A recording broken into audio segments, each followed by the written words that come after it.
নমস্কার বন্ধুরা, আমার ইউটিউব চ্যানেলে সকল কৃষক বন্ধুদের স্বাগত জানাই।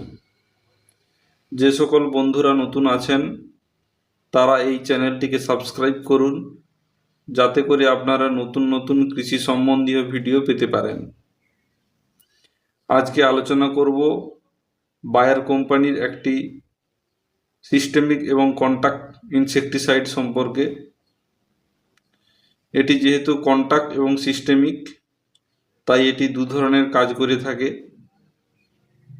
কন্টাক্ট অর্থাৎ সংস্পর্শে আসলেই কীটকে মেরে ফেলতে সক্ষম, এবং সিস্টেমিক অর্থাৎ উদ্ভিদের কলাকোষের মধ্যে এই কীটনাশক পৌঁছে যায় এবং কীটের প্রতি একটি সহনশীল ক্ষমতা তৈরি করে এবং দীর্ঘদিন ধরে কাজ করে।